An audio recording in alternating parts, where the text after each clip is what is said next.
বাংলাদেশ জামায়াতে ইসলামীর আমির ডাক্তার শফিকুর রহমান বলেছেন, নির্বাচনের আগে মৌলিক সংস্কার প্রয়োজন। মৌলিক কিছু সংস্কার করা না গেলে সুষ্ঠু নির্বাচন সম্ভব হবে না। এই অবস্থায় নির্বাচন দেওয়া হলে এটা হবে নির্বাচনের জেনেসাইড বা নির্বাচন গণহত্যা। আমরা এটা চাই না। আমরা চাই সুষ্ঠু পরিবেশ সৃষ্টির পর নির্বাচন। রোববার বিকেলে জামায়াতের সিলেট মহানগর শাখার উদ্যোগে আয়োজিত শিক্ষা উপকরণ প্রদান অনুষ্ঠান শেষে এসব কথা বলেন তিনি। আইনশৃঙ্খলা পরিস্থিতি নিয়ে তিনি বলেন, দেশের আইনশৃঙ্খলা পরিস্থিতি দেশ স্বাধীনের পর থেকে কখনো একটু ভালো হয়েছে, কখনো খারাপ হয়েছে, কিন্তু খুব ভালো কখনো ছিল না, খুব ভালো কখনো হবে না। যতক্ষণ পর্যন্ত রাজনৈতিক নেতৃত্বের সিদ্ধান্ত সঠিক না হবে, ওই সিদ্ধান্ত যখন সঠিক হবে, সততা ও স্বচ্ছতার ভিত্তিতে হবে, তখন শুধু আইন শৃঙ্খলা নয়, সবকিছুর উন্নতি সাধিত হবে। অপারেশন ডেভিল হান্ট প্রসঙ্গে জামায়াতের আমির বলেন, ডেভিল আছে এই সমাজে। সেই ডেভিল হান্ট যদি হয়, তবে দেশের 18 কোটি মানুষ যৌথ বাহিনীর যারা অভিযান পরিচালনা করবেন তাদের জন্য দোয়া করবে এবং তাদের সাথে থাকবে।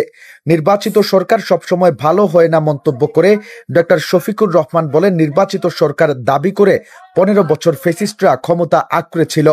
তারাই তো দেশের এই অবস্থা করে গেছেন। সরকার নির্বাচিত হলেই যে ভালো হবে তা বলা যাবে না। ভালো সরকার হতে হলে ভালো মানুষের দ্বারা সরকার গঠিত হবে। যাদের অতীত ভালো, বর্তমান ভালো, তাদের দিয়েই ভবিষ্যৎ ভালো হবে, এটা আশা করা যায়। জামায়াত এখনো জাতীয় সংসদ নির্বাচনের প্রার্থী ঘোষণা করেনি উল্লেখ করে সংগঠনটির আমির বলেন, জামায়াত এখনো অফিসিয়ালি প্রার্থী ঘোষণা করেনি। এটা প্রাথমিক সিলেকশন। ইলেকশন এখনো অনেক দূর। ইলেকশন কাছে আসলে দল ফাইনাল সিদ্ধান্ত নেবে। তখন যাদেরকে নমিনেশন দেবে তারাই প্রার্থী হবে।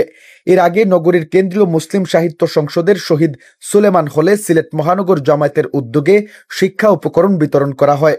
মহানগর জামায়াতের আমির মোহাম্মদ ফখরুল ইসলাম অনুষ্ঠানে সভাপতিত্ব ও সেক্রেটারি মোহাম্মদ শাহজাহান আলী পরিচালনা করেন। নির্বাচন তো আমরা সবাই চাই, পরিস্থিতি সৃষ্টি তো করতেই হবে।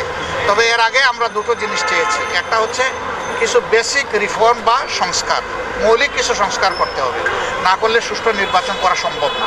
এই অবস্থায় যদি একটা নির্বাচন দেওয়া হয়, এটা নির্বাচনের জেনোসাইড, নির্বাচন গণহত্যা হবে। আমরা এটা চাই। আমরা চাই গণহত্যার পরে একটা সুষ্ঠু নির্বাচনের পরিবেশ সৃষ্টি করে তারপরে নির্বাচন দেওয়া।